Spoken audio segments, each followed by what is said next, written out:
Hello guys, welcome to DevOps Gyan. हम continue करें हमारी डेवऑप्स सीरीज़ और साथ में हम कंटिन्यू करें हमारी लिनक्स विंडोज़ प्लेलिस्ट भी। सो गाइस, लास्ट सेशन में हमने पढ़ा था common concept related to Linux. तो मान लीजिए जब आप एक लिनक्स यूज़ कर रहे हो तो आपको कौन कौन सी प्रॉब्लम्स आ सकती है या कौन कौन से बेसिक कॉन्सेप्ट आपको पता होना चाहिए, वो लास्ट सेशन में हमने डिस्कस किया था। जैसे how to switch between from VM to outer Windows, ये हमने देखा था। उसके बाद में हमने ये भी देखा था how to run two command foreground and background, और दो कमांड को कैसे चला सकते हैं और फोरग्राउंड और बैकग्राउंड कैसे चला सकते हैं वो भी।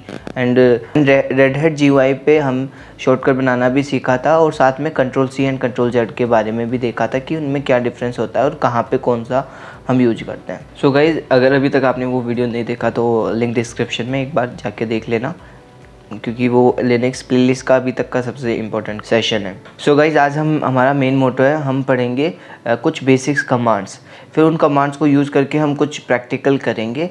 एंड आज का प्रैक्टिकल थोड़ा कूल होने वाला है, तो आप इसको पक्का देख लेना। उसके बाद में हम फैमिलाइज होंगे रेड हैट CLI के कंसोल से कि कैसा होता है CLI। एंड उसके बाद में मैं कुछ टिप्स देने वाला हूँ जो आपको लिनक्स भी अच्छी तरह समझने में हेल्प करेगा, और साथ में आप डेवऑप्स एज ए करियर भी चाहते हो तो उसमें भी आपको थोड़ा सा हेल्पफुल होगा। सो गाइज, मैं स्टार्ट करता हूँ आज का लेक्चर।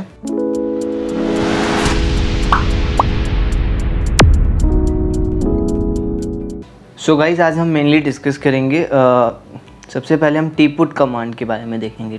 tput कमांड क्या काम में आता है। उसके बाद में हम espeak ng, जो हमने लास्ट सेशन में भी देखा था, उसके बारे में थोड़ा और डिटेल में देखेंगे। एंड उसके बाद में हम सीक्वेंस कमांड के बारे में देखेंगे।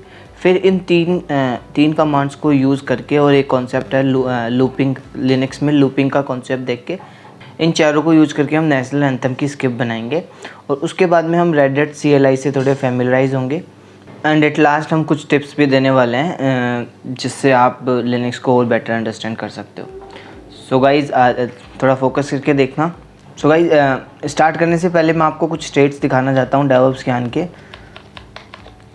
सो गाइज, अब यहाँ पे मैं स्टेट्स बताना चाहता हूँ कि मेनली जैसे 18 टू 24 ईयर्स के मेनली दो एज कैटेगरी के पर्सन हमारे चैनल्स को विजिट कर रहे हैं, 18 टू 24 एंड 25 टू 34 ईयर्स। सो आप यहाँ पे देख सकते हो कि ज़्यादा व्यूज़ हमने 18 टू 24 से गेन किए हैं, और कम 24 से 34। बट आप एवरेज परसेंटाइल व्यू देखोगे तो ये 43% और ये कम।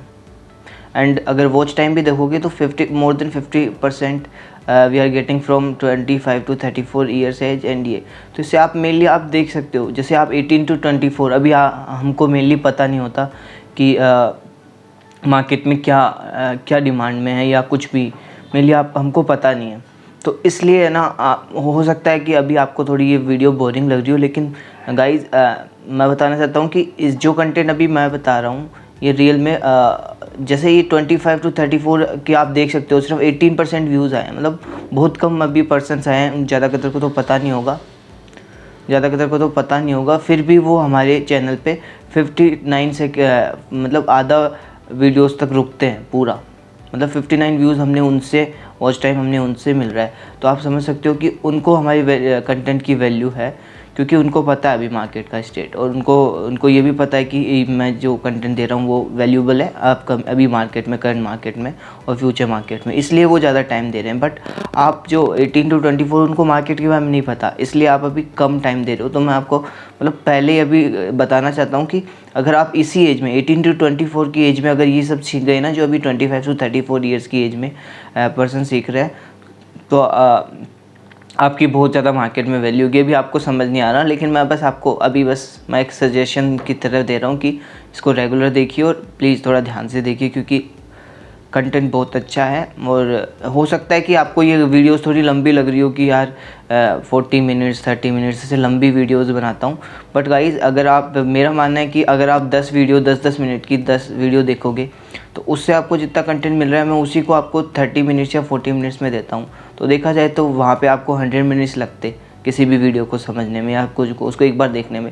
यहाँ पे मैं वही चीज़ आपको 35 टू 40 मिनट्स में बता रहा हूँ। तो गाइस, देखा जाए तो मैं आपका टाइम ही बचा रहा हूँ, और मेनली अगर आपको बनना है तो कम से कम एक घंटा तो आप देख ही सकते हो किसी भी वीडियो को। 1 घंटा आप देखिए, उसके बाद में प्रैक्टिस कीजिए आधी घंटा, या अगर आप 1 घंटा और करोगे मतलब 2 घंटे भी अगर अपने दिन में दे रहे हो तो बहुत है।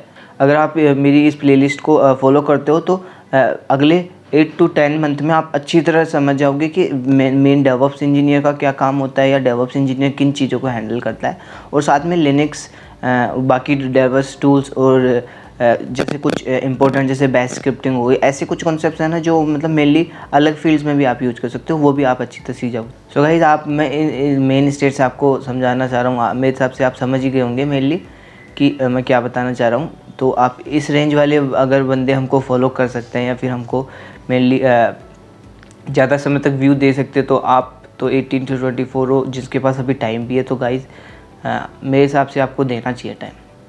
ओके, सो बस मैं आपको बस ये स्टेट्स बताना चाहता था ताकि थोड़ा आप समझ सको। एंड गाइस,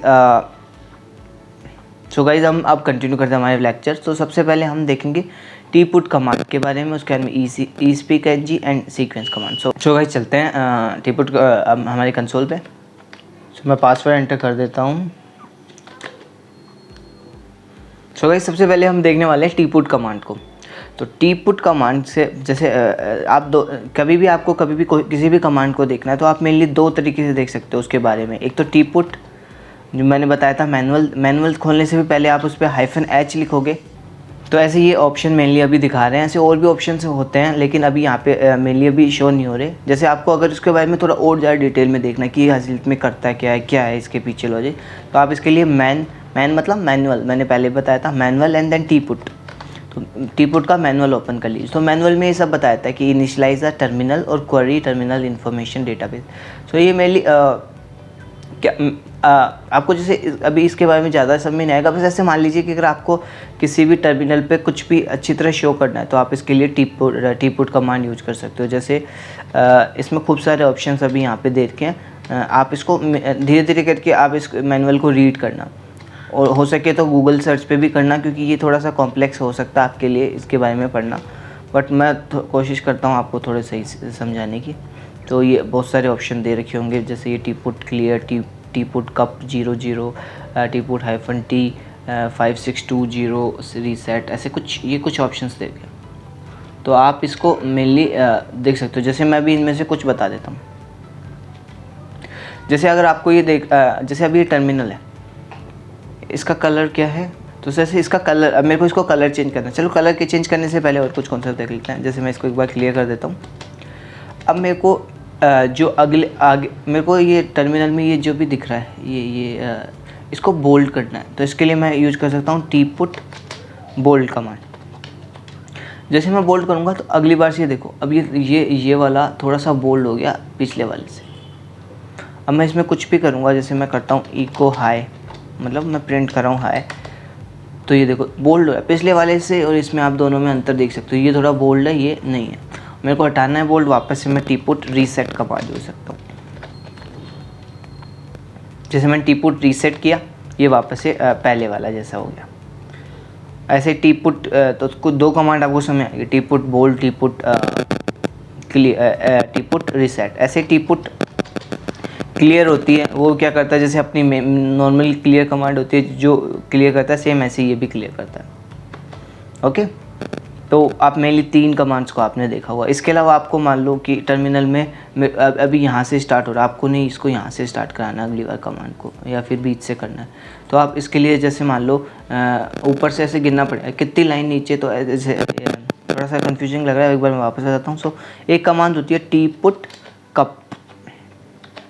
ओके, उसके बाद में आप लाइन नंबर लिख दो। जैसे मेरे को दिखाना है कि 10th लाइन पे जाओ, और कॉलम, जैसे अगर आप मान लो कि ये टर्मिनल है ना, इसको आपने लाइंस और कॉलम्स में डिवाइड कर दिया। जैसे ये पहला column 0 column, let me select, ये पहला, ये 2, फिर ये 0034, फिर t@4 5, ऐसे ये कॉलम्स मान लो। तो फर्स्ट कॉलम एंड ये तो रो गई, ये वाला, ये मान लो ये पूरा नीचे तक जाए, ये पूरा ऐसे ऊपर से नीचे तक एक कॉलम, फिर दूसरा कॉलम, तीसरा कॉलम, चौथा कॉलम, पांचवा कॉलम, ऐसे छठा, सातवां, आठवां, नौवां, 10वां, ऐसे ये कॉलम। अब मेरे को क्या करना है कि 10 लाइन नीचे जाके और 15 कॉलम, तो 10th रो 15 कॉलम पे चल जाओ। तो मैंने ये लिख दिया कप, tput कप 10 15। जैसे मैं एंटर करूँगा तो ये देखो 10 लाइन नीचे चला गया। अगर आप इसको ऐसे देखोगे तो 10 लाइन ही है, ऐसे थोड़ा ऊपर चला गया, तो ये मेरी 10 लाइन ही था।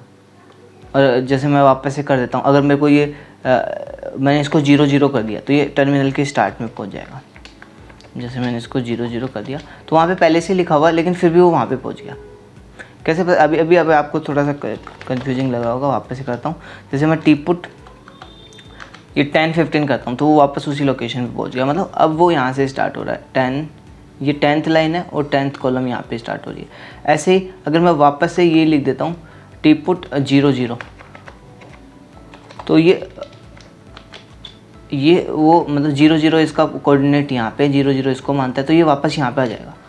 एंड जैसे किया एंटर, ये यहाँ पे आ गया और यहाँ पे लिखना। जैसे अब मैं कुछ भी लिख रहा हूँ तो ये उसको ओवरराइड कर रहा है, क्यों? क्योंकि वो वहाँ पे शिफ्ट हो गया था। तो आप मेनली अगर आपको कभी प्रेजेंटेशन करनी हो, मान लो कि भी कोई प्रोग्राम बना रहे हो जिसमें आपको यहाँ पे आपके कर्सर को लेके जाना है डायरेक्ट, तो आप वो चीज़ कर सकते हो। जैसे अभी आपको थोड़ा कम समय आएगा, लेकिन जब हम बैच स्क्रिप्टिंग करेंगे या बैच से कुछ प्रोग्राम्स बनाएंगे तब आपको मेनली ये चीज़ क्लियर हो जाएगी। मैं इसलिए मेनली आपको सिखा रहा हूँ क्योंकि आगे हम बैच में इसको यूज़ करने वाले हैं। इसके अलावा जैसे मेरे को टर्मिनल का कलर चेंज करना है तो मैं कर सकता हूँ T put set AF। Okay, ये कमांड होती है सेट AF। उसके बाद मैं कोई भी नंबर लिख देता हूँ। जैसे मैं 1 लिखूँगा तो रेड कलर आ जाएगा। जब अब देखो ये टर्मिनल में कुछ भी लिख रहा हूँ ये रेड दिख रहा है।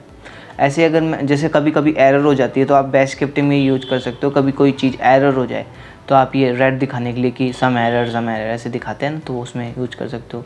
ऐसे अगर मैं इसमें थोड़ा सा कम विजिबल होगा, बट यहाँ पे मैं अभी आपको दिखा देता हूँ। मैं वापस ये टी पुट कमांड यूज करता हूँ, T put set AF and मैं यहाँ पे 2 लिख देता हूँ। अभी आपको ये मैं इसको सेलेक्ट कर देता हूँ, फिर शायद दिखे। ये देखो T put set AF 2, T put set AF 2, ये मैंने किया, एंटर किया।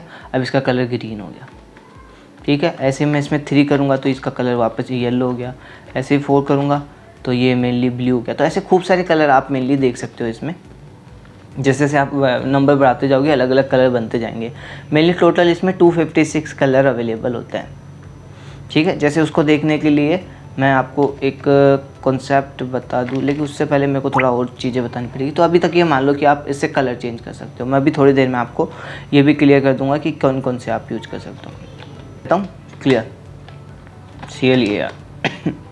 जैसे अभी ये कलर अभी ये ब्लू हो रहा है, ये ज़्यादा विजिबल नहीं है, तो आप इसके लिए वापस से टी पुट रीसेट कर सकते हो। जैसे टी पुट रीसेट करोगे तो ये वापस से वाइट हो गया। तो आप कर सकते हो ये। ओके, अब सो गाइस आपको मेनली टी पुट कमांड्स के बारे में थोड़ा समझ आया होगा। उसके बाद में हम यूज करते हैं eSpeak NG, जो मैंने कल भी बताया था। जैसे eSpeak -NG, और मैं इसका कि जो भी लिखूँगा, जैसे मैंने लिखा हाय कौशल, तो ये हाय कौशल इसने अभी प्रिंट मतलब बोल दिया। जैसे अभी आपने सुना होगा हाय कौशल इसने बोला है। अगर नहीं आ रही तो होगा ही, हो सकता है कि ये स्पीकर अभी इसमें यूज़ आ रहे हो तो हो सकता है कि आवाज़ ना आए, बट आप जब ट्राई करोगे तो पक्का इसमें आवाज़ आएगी। तो हाय कौशल या फिर हाय डेवऑप्स ज्ञान, हाय डेवऑप्स ज्ञान, ये हाय डेवऑप्स ज्ञान इसने बोल दिया। तो आप ऐसे मेनली इससे बुलाने के लिए कर सकते हो, ये मैंने बताया। बट आपने देखा कि ये डेवऑप्स ज्ञान इसने ये भी बोल रहा है हाय कौशल ये सब, बट ये इसकी स्पीड थोड़ी तेज़ है। तो अगर आपकी इसकी स्पीड को कंट्रोल करना है, इसको थोड़ा धीरे बुलाना है। जैसे मैं हाय हेलो, जैसे मैं hi hello how are you ऐसे कुछ भी लिखना चाहता हूँ। अब ये तेज बोला है, जल्दी जल्दी बोलिए। अगर मेरे को उसको थोड़ा धीरे बुलाना है तो मैं इससे स्पीड लिमिट लगा सकता हूँ। जैसे मैंने -S लगा के जैसे मैंने 70 कर दिया, तो ये सेम ही चीज़ हाय हेलो कौशल, इसको थोड़ा स्लो बोलेगा, थोड़ा ज़्यादा अजीब सा लगेगा। तो देखते हैं हाय, सुना गाइस? तो मेरे लिए अभी जो बोला इसने थोड़ा स्लो करके बोला। ओके, एंड वापस से मैं दिखा देता हूँ। तो इसने स्लो बोला, हाँ स्पीक है। ऐसे अगर आपको इसके आप जैसे जैसे नंबर्स बढ़ाते जाओगे, इसको मैं कर देता हूँ 100, तो ये पहले वाले से थोड़ा तेज बोलेगा हाय।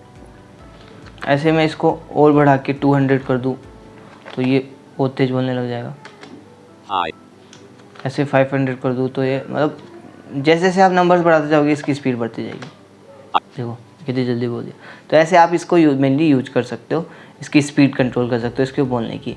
गाइज़ ऐसे आप इसका भी जैसे ये मेल वर्जन, ऐसे फीमेल वर्जन और भी कई वर्जन्स कर सकते हो। तो वो गाइज़ अभी मैं नहीं बताने वाला, क्योंकि ऑलरेडी देखो वापस टाइम हो गया इसमें, मैं आपको थोड़ा सा बताया था फिर भी ज़्यादा टाइम हो गया। तो गाइज़ जैसे अब एक और इसमें लास्ट कॉन्सेप्ट और बता देता हूँ। जैसे अभी मैं यहाँ पे एलएस करता हूँ, तो यहाँ पे जैसे एक प्रोग्राम है, बट ये test.txt खोल देता हूँ मैं एक बार। तो मैं gedit test.txt, तो यहाँ पे मैंने ऐसे ही लिख दिया कि हाय फ्रेंड्स, या कुछ भी लिख देता हूँ। यहाँ पे लिख देता हूँ hi guys, please subscribe our channel, please subscribe our channel. So मैंने ये अभी आपको एक टेक्स्ट लिख दिया। अब मेरे को यही चीज़ है ना, ये फाइल में लिखा है मैंने अभी, ठीक है, ये अभी test.txt फाइल में। अगर मेरे को जैसे अब मैं eSpeak-ng में एक ऑप्शन होता है -f, -f मतलब file read, -f means file मान लो, और मैं इसको फाइल की लोकेशन देता हूँ। जैसे मैंने test.txt की पाथ बता दिया, तो मैं जैसे ये करूँगा तो ये अब वो फाइल को रीड करने लग जाएगा।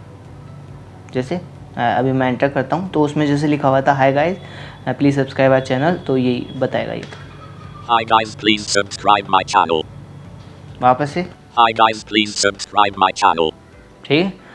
और ऐसे अगर जैसे इसने भी जल्दी बोलिया, मेरे को इसको स्लो में बुलवाना है, तो मैं -s और 100 कर देता हूँ, तो अब ये इसका स्लो स्पीड में उसको रीड करने लग जाएगा। हाय guys please subscribe my channel. So guys ऐसे आप भी मेनली किसी भी फाइल को रीड करवा सकते हो, या कुछ भी जब आपको करना है इसके लिनक्स के थोड़े कंसेप्ट से। तो मैं इसको अब क्लियर करता हूँ ls। एंड लास्ट ये वाली चीज़ है सीक्वेंस कमांड। तो सीक्वेंस कमांड का अभी आपको यूज़ नहीं समझ आएगा, बट बस आप देख लीजिए और इसको याद रखना, क्योंकि ये आगे बहुत ज़्यादा यूज़ आने वाली है। जैसे मेरे को सीक्वेंस लिखना, मैं लिखता हूँ सीक, SEQ मतलब सीक्वेंस, और मैं इसका ये कुछ भी नंबर देता हूँ। जैसे मैं स्टार्ट करता हूँ 1 से और लिख देता हूँ 10, तो ये 1 से लेकर 10 तक के नंबर को प्रिंट कर देगा। ये देखो 1 to 10 कर दिया। ऐसे ही मैं अगर 2 से करूँगा तो ये 2 से 10 तक कर देगा। तो मेनली तो जैसे पाइथन में रेंज फंक्शन होता है, सेम ऐसे आप इसमें मान सकते हो सीक्वेंस कमांड होती है लिनक्स में। तो मैं इसको क्लियर करूँ।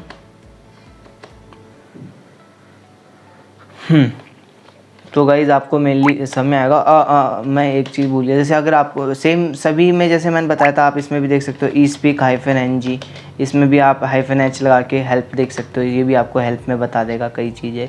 और इसका अगर मैं इसको एक बार क्लियर करके एंड इसका मैनुअल भी देख सकते हो, जैसे eSpeak-ng, उसमें भी आपको मेनली बहुत सारी चीज़ें मिल जाएगी देखने को। जैसे ये हो गया, मैं इसको क्यू कर देता हूँ।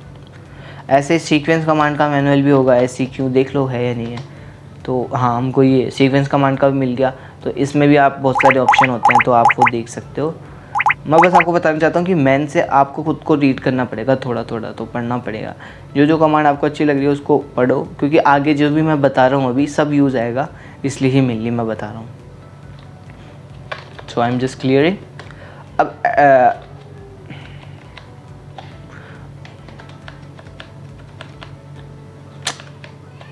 सो गाइज मेनली आपको आज की ये 3 कमांड तो समझ में आ गई होगी, tput and eSpeak-ng and sequence, ये 3 आपको मेनली इनके बारे में पता चला होगा। अब हम चलते हैं फोर लूप का यूज़। अब फोर लूप में बस आज टेम्प्रेरी बता रहा हूँ। जैसे फोर लूप क्या करता है, जैसे अभी मैंने सीक्वेंस देखा था 1 से लेकर 10 तक का प्रिंट करा था, ऐसे आप फोर लूप भी कर सकते हो। जैसे मैंने लिखा फोर, जैसे इसमें ऐसे लिखते हैं 4i इन रेंज की जगह में वो ये याद रखना, ये तीसरा मतलब एक होता है, ये इसको बोलते हैं हम सिंगल कोट, एक ही होता है डबल कोट। तो मैं ये दोनों यूज़ नहीं कर रहा अभी। मैं क्या कर रहा हूँ, जैसे ये अपनी नंबर ऊपर जो नंबर्स होते हैं उनमें ये एक इधर टिल्ड साइन ना, ये टिल्ड यहाँ पे टिल्ड बना हो, उसके नीचे जो ऊपर ये लग रहा है ये कोट, ये इसका यूज़ कर रहा हूँ। अगर आपको ये समझ नहीं आया तो आप जैसे एक कीबोर्ड होता है, ये QWERTY कीबोर्ड की बात कर रहा हूँ, उसमें ऊपर जो नंबर्स होते हैं 1 2 3 4, तो उसमें सबसे लेफ्ट में देखोगे तो एक टिल्ट साइन बनता है। टिल्ट साइन मतलब वेव जैसा साइन, वो टिल्ट साइन के जस्ट नीचे जो है ना वो वाला यूज करना। ये जैसे ये टिल्ड हो गया, इसके जस्ट इसको बिना शिफ्ट दबाए आप करोगे तो ये है, ये यूज करना और यहाँ पे लिखना SEQ, मैंने लिख दिया 1 to 10। तो ये क्या करेगा 1 to 10 इसको इनपुट देगा। तो फोर लूप में ऐसे मान लो 4i इन रेंज 1 to 10, ऐसे ही हो गया 4i इन सीक्वेंस 1 to 10 सेमीकोलम। फिर इसका सीक्वेंस होता है लाइक दैट, मैं 4 लिखना भूल गया, FR 4i इन रेंज या 4i इन सीक्वेंस। और डू आपको क्या करना है, मान लो मेरे को अभी डेट प्रिंट करवानी है तो मैंने लिख दिया डेट। 4i कोई भी कमांड प्रिंट करनी हो वो लिख सकते हो और फिर डन, DON डन। तो ये 10 बार इन्होंने डेट कमांड प्रिंट करा दी, ये 10 बार हो गई। तो ऐसे मैं क्या करता हूँ, अभी जो हमने देखा था टीपुट से कलर चेंज होता है, तो वही चीज़ हम मेनली देखते हैं। तो मैं क्या करता हूँ यहाँ पे 256 कर देता हूँ, 250 300 मान लो, 300 कर देता हूँ। तो ये क्या करेगा 300 तक का सीक्वेंस देगा। उसके बाद मैं कर रहा हूँ टीपुट सेट AF एंड $i। ये थोड़ा सा आपको थोड़ा सा अगर हार्ड लग रहा हो तो बस मैं आपको बताना चाह रहा हूँ कि अपन इसमें फोर लूप भी यूज कर सकते हैं। जब हम मेनली बैश स्क्रिप्टिंग के बारे में सीखेंगे, जब आपको मैं वापस से फोर लूप के बारे में थोड़ा डिटेल में बताऊँगा। तो बस ये आज का जो प्रोग्राम है उसमें हम ये यूज करने वाले हैं, इसलिए मैं थोड़ा सा आपको आइडिया दे रहा हूँ। तो टीपुट सेट ऐप, तो 4i इन सीक्वेंस, ये 4i इन रेंज, पहला कमांड क्या चलेगा टीपुट सेट AF, और ये क्या करेगा कलर चेंज करेगा। उसके बाद में मान लो कुछ भी प्रिंट कराएगा, ये जैसे एको कलर एंड मान लो $i, मैंने ये ऐसे ही लिख दिया। अभी आपको थोड़ा कम समय आएगा, लेकिन मान लो कि अब ये क्या करेगा कि कलर प्रिंट करेगा। अलग अलग कलर्स प्रिंट करने के लिए मैंने ये एक लूप बना दिया। तो इससे क्या क्या पता चल जाएगा कि कौन कौन से कलर अवेलेबल है। तो जैसे ये पूरा चल गया, तो आप ये देखो 300 तक तो मेनली हमने देखा था। एक मिनट सबसे ऊपर चलता हूँ। तो इसमें जो पहला कलर क्या होता है ये हमने देख लिया था। जैसे ये first colour is red, then green, then yellow. ये तीन तो मैंने अभी थोड़ी देर पहले दिखाया था, और ब्लू भी दिखाया था। बाकी 5 पे ये पर्पल आता है, 6 पे शान आता है, एंड 7 पे वाइट। फिर ये धीरे धीरे कलर चेंज होते होते होते होते तो मेनली ये अवेलेबल है 231, 200, ये आगे भी चल रहा है। तो मेनली 255 तक अवेलेबल होंगे। उसके बाद में सारे वाइट होंगे। तो 255 तक ये अलग अलग कलर है। आपको जो भी कलर अच्छा लगता है वो आप उसको टर्मिनल में यूज कर सकते हो। हाँ, तो इसलिए मैंने ये फोर लूप चला के बताया। ठीक है गाइस, तो ये आज का मेनली हमने कमांड सीखी। तो ये हो गई आज की मेनली जो हम सीख रहे हैं। तो ये हो गई अपनी पढ़ाई। अब मैं नेशनल एंथम की एक स्क्रिप्ट दिखा रहा हूँ आपको, जो आप मतलब मैंने बस इन 3 कमांड्स और ये फोर लूप के कॉन्सेप्ट को यूज करके, मेरे को 4 चीज़ आती थी मान लो लिनक्स में, तो मैंने इसको यूज करके थोड़ी सी क्रिएटिविटी दिखाई मेरी, और बस आपको दिखाने के लिए मैंने ये एक प्रोग्राम बना दिया, जिसका कोड भी मैं अभी आपको दिखा दूँगा। तो जैसे मैं LS करता हूँ तो ये प्रोग्राम है, जैसे ये इंडियन नेशनल एंथम के नाम से मैंने किया है। तो मैं एक बार इसको क्लियर कर देता हूँ, एंड यहाँ पर मैं बैश लिख देता हूँ, BASH। बैश कमांड होती है बैश की कोई भी फाइल चलाने को। मैं इसको मतलब मेनली बैश स्क्रिप्ट नहीं बना रहा, मैं इसको बस एक नॉर्मल फाइल बना के उसको बैश कमांड से चला रहा हूँ। इसलिए मैंने, क्योंकि अभी हमको बैश स्क्रिप्टिंग नहीं आती, तो इसलिए मैंने बस ऐसे एक सिंपल सा प्रोग्राम बना दिया। तो उस फाइल का नाम था इंडियन नेशनल एंथम। ठीक है, टैब दबाओगे तो एकदम से ऑटो राइट हो जाता है। तो बैश इंडियन नेशनल एंथम मैंने लिखा, और मैं एंटर दबाऊंगा तो आप देखना अभी पूरा नेशनल एंथम और बाकी जो भी हो गया आप देखना। मतलब मैंने उन 3 को यूज करके थोड़ा सा क्रिएटिव बना दिया उनको, तो देखना कैसे होगा। So guys enter. Bharat Mata Ki Jai. Vande Matram. Jana Gana Mana Radhinayaka Jaya He. Bharata Bhajya Vidhata. Punjab Sindh Gujarat Maratha. Dravida Utkala Banga. Vindhya Himachala Yamuna Ganga. Uchala Jaladhi Taranga. Tab Shubha Nam Janji. Tab Shubha Rasisa Manji. Jai Tab Jaya Gatha. Jai Jana Gana Mana Radhinayaka Jaya He. Bharata Bhajya Vidhata. Jaya He. Jaya He. Jaya He. Jaya Jaya Jaya. Jaya He. Thank you, and don't forget to like, Share and subscribe DevOps Diane.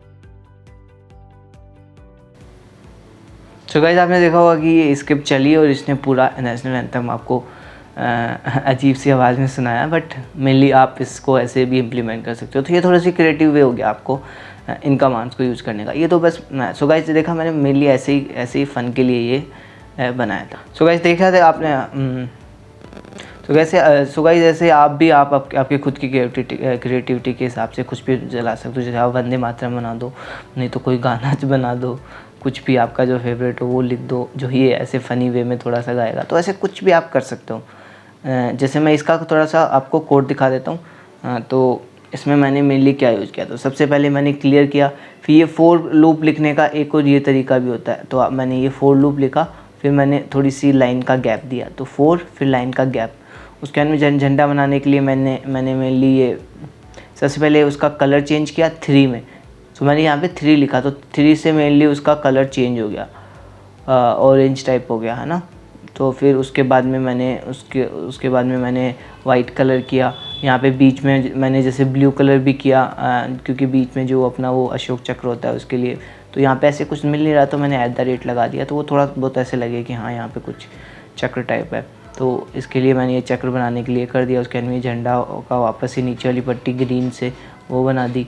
उसके बाद में ये जो उसकी जो थी, मतलब जो स्टिक थी जिस पे वो झंडा लटका हुआ था, तो उसके लिए मैंने मेनली ये कलर रेड में करके, फिर उसके मतलब ब्राउन सा करके, उसके बाद में ये लगा दिया पाइप्स, जो उससे ऐसे लग रहा था कि वो एक डंडी टाइप। तो मैंने मेनली अपनी क्रिएटिविटी दिखाई और ये इससे झंडा बन गया। उसके बाद में मैंने जैसे इको कराया भारत माता की जय, फिर उसके बाद में मैंने कलर चेंज करके, फिर मतलब मेनली मैंने यहाँ पे इसको ई स्पीक से इसको बुलवा दिया भारत माता की जय। फिर उसके बाद में वंदे मातरम, ऐसे मैंने फिर वो पूरा जन गण मन अधिनायक जय, ये पूरा नेशनल एंथम मैंने टाइप किया और साथ में ई स्पीक एनजी से मैंने बुला भी दिया, थोड़ी स्पीड कम करके। तो आप भी मेनली थोड़ा आपकी क्रिएटिविटी दिखा के आप भी इसी टाइप में कुछ भी प्रोग्राम बना सकते हो। अगर गाइस मैंने थोड़ा जल्दी बना लिया तो अगर आपको शो कर दिया तो आप खुद भी जा सकते हो इस रेपोजिटरी पे। तो ये मैंने बना के इसकी लिंक मैंने यहाँ पे दे रखी है। सो ये है https://github.com/kush95300/national anthem by linux, ऐसा कुछ ये आप इसको लिख लेना, टाइप कर लेना। वैसे डिस्क्रिप्शन में मैं कोशिश करूँगा इसको लगाने की, बाकी आप वीडियो को पॉज करके भी अभी भी जा सकते हो। तो आप यहाँ पे जाके फिर आप इस कोड को पढ़ने की कोशिश करना। हो सकता है नहीं समझ में आए अभी, बट मतलब अगर आपने प्रोग्रामिंग की होगी कभी लाइफ में, तो आपको थोड़ा बहुत तो क्लियर होगा कि ये क्या बता रहा हूँ मैं मेनली। तो आप कोशिश करना इसको समझने की। ना आए तो हम आगे जब बैच स्क्रिप्टिंग सीखेंगे उसके बाद में वापस आप आओगे ना इसमें, तो आपको बिल्कुल एकदम क्लियर हो जाएगा ये, क्योंकि बैच स्क्रिप्टिंग थोड़ा बहुत मैंने इसमें यूज कर रखा है। Okay guys, so mainly 3 commands and we created this creative script. तो ऐसे आपको और जितना अच्छा लिनक्स आएगा उतनी अच्छी तरह या अलग अलग तरह की प्रैक्टिकल या कुछ भी इंटरेस्टिंग जो आपके मन में वो आप कर सकते हो कमांड्स को यूज करके। तो गाइस ये था आपका आज का मेन जो पढ़ने के लिए था। सो गाइस आज हम होंगे फैमिलाइज विथ रेडिट CLI VM। तो उसके लिए हम चलते हैं रेडिट के VM पे। तो मैं इसके लिए एक काम करता हूँ, VM वर्चुअल बॉक्स पे जाता हूँ। एंड जैसे ये वर्चुअल बॉक्स है, तो वर्चुअल बॉक्स में जैसे ये CLIs है, ये सारे CLI है। तो मैं ये नोड A चलो मैं ये ओपन कर लेता हूँ, तो ये CLI ओपन हो जाएगा।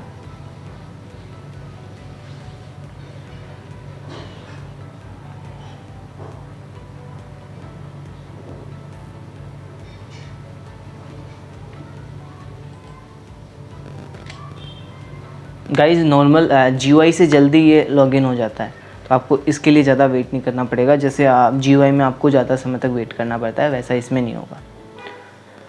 एंड गाइस मैं बता देता हूँ कि जैसे मैंने आपको स्टार्टिंग में बताया था 4GB भी ठीक है और 8GB। जैसे मैंने 8GB में अभी मैं पैरेलल में बहुत सारी प्रोसेस चला रहा हूँ। मेनली आप देख सकते हो कि 2 तो मैंने VM चला रखे हैं और एक विंडोज़ भी चल रही है, तो 3 OS तो हमने डायरेक्ट चला ही रखे हैं। तो आप समझ सकते हो कि 8GB भी बहुत इनफ होती है मेनली डेवऑप्स के इस कोर्स के लिए। 4 GB भी है तो भी कोई प्रॉब्लम नहीं।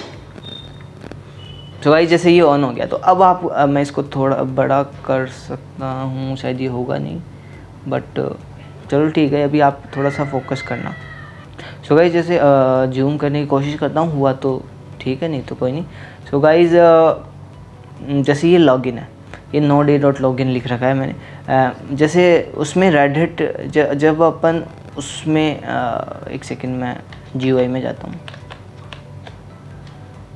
तो जैसे मैंने इसमें अभी किया तो ये मेरे से पासवर्ड, तो ये ऐसे पूछा, तो ये GUI मोड में पूछ रहा है। ऐसे ही CLI, ये CLI है तो CLI में ऐसे पासवर्ड पूछता है।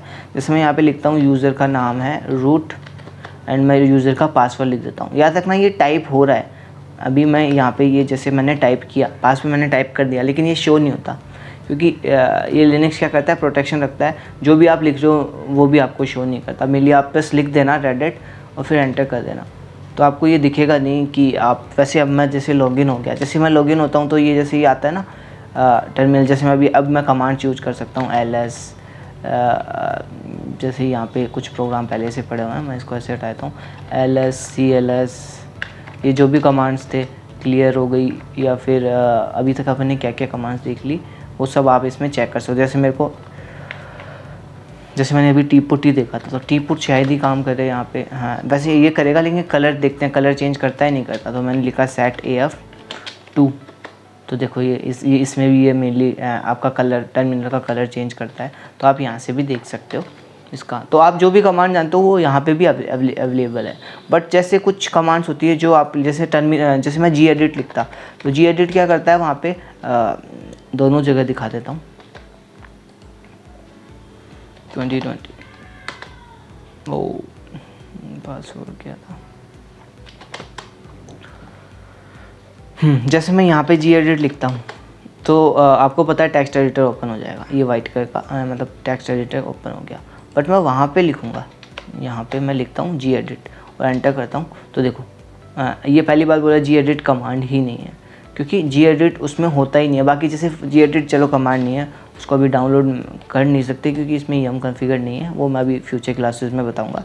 बट जैसे ये फायरफॉक्स कमांड तो होती है सभी में, जैसे मैंने ये फायरफॉक्स लिखा तो फायरफॉक्स भी नहीं चलेगा इसमें, और इसमें अवेलेबल नहीं है वैसे कमांड। तो जैसे GUI वाली कमांड्स है ना, इसमें चलती ही नहीं है, आप कुछ भी इसमें वो वाली कमांड्स नहीं चला सकते।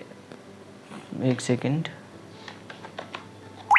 सो जैसे gedit उसमें क्या होता है, जैसे हम gedit पे काम करते हैं, इसमें gedit अगर आप जब करोगे ना तब ये gedit आता नहीं है CLI में, तो आप उसके लिए हमारे पास अलग एडिटर होते हैं, जैसे vim एडिटर हो गया, vi एडिटर हो गया, जैसे ये vi एडिटर है ये आप यूज कर सकते हो। एंड जैसे मैं vim एडिटर होता है वो भी आप यूज कर सकते हो। तो ऐसे कुछ एडिटर्स होते हैं जो CLI के होते हैं, मतलब CLI को अगर आप CLI में कुछ भी लिखना या कुछ भी फाइल एडिट करना चाहोगे तो उसके लिए अलग एडिटर्स होते हैं।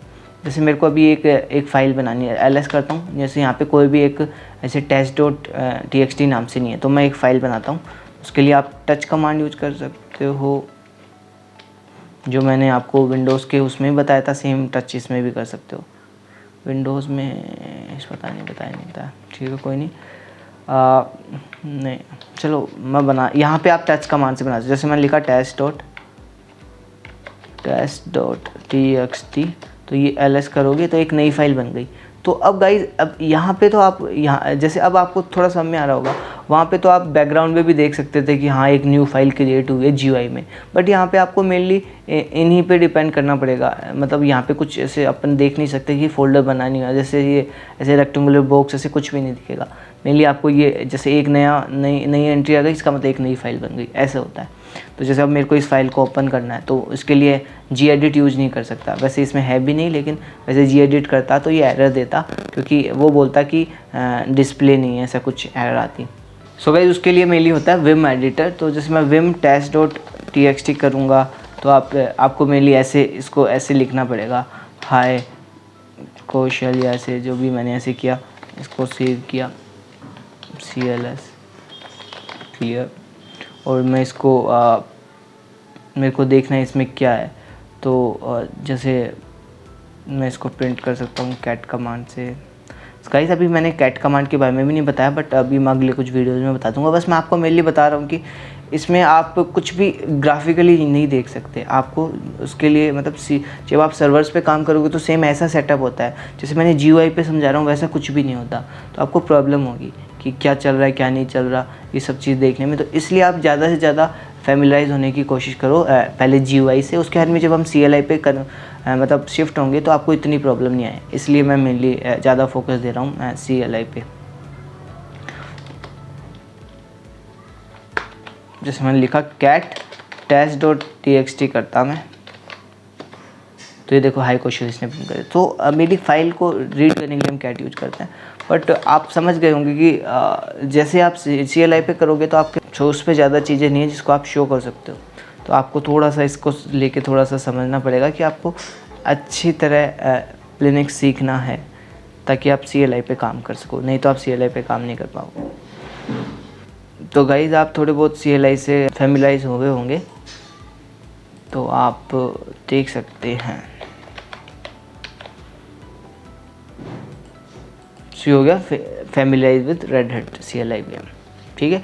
और गाइस टिप्स मैंने वैसे ज़्यादातर बीच में दे दिए कि आपको ये करना ये नहीं करना, तो आप ये देख सकते हो। बाकी मेरे मतलब मैं आपको बताना चाहता हूँ कि रोज़ कम से कम 2 घंटे मतलब 1 घंटे अगर इन वीडियोज़ को देखो। वैसे भी मैं अल्टरनेट डेज़ पे डाल रहा हूँ, रेगुलर नहीं डाल रहा। रेगुलर मतलब रोज़ एवरीडे नहीं डाल रहा, अल्टरनेट डाल रहा हूँ। तो आप अल्टरनेट देखो इसको एंड और उस पर प्रैक्टिस करो, क्योंकि आप जितना अभी रेडिट पे प्रैक्टिस करोगे ना उतनी जल्दी आप बाकी चीज़ों को समझ पाओगे। जैसे जैसे हम क्लाउड पे जाएंगे, अभी नहीं जा रहे, जब हम डेप्लॉयमेंट जैसे अभी आपको थोड़ा, अगर आपने डेवऑप्स वाली क्लास देखी होगी तो मैंने आपको दिखाया था कि सबसे पहले डेवलपमेंट स्टेज आता है, उसके बाद में ये कोड मैनेजमेंट स्टेज आता है, फिर इंटीग्रेशन, टेस्टिंग, ये सब ऐसे अलग अलग फेज़ आते हैं।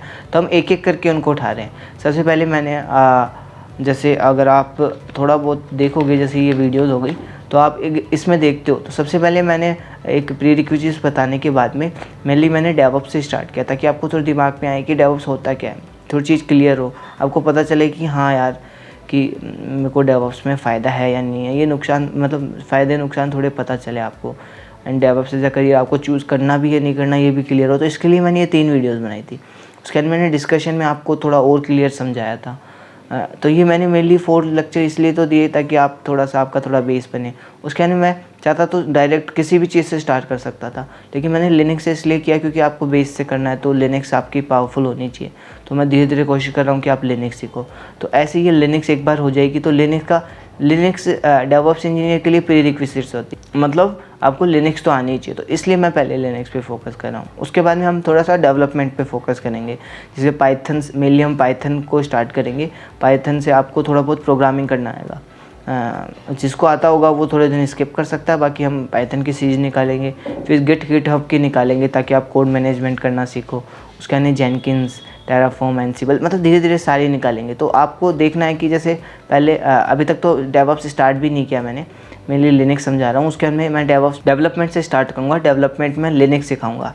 वेब डेवलपमेंट भी सिखा सकते थे, बट वेब डेवलपमेंट अभी आगे मैं सोचता हूँ कि थोड़ा आगे करते हैं स्टार्ट। बट डेवलपमेंट सबसे पहले डेवलपमेंट सीखेंगे, और डेवलपमेंट सीखने के बाद में हम कोड को मैनेज करना सीखेंगे गिटहब पे। उसको सीखने के बाद में हम इंटीग्रेशन सीखेंगे जेनकिंस के थ्रू।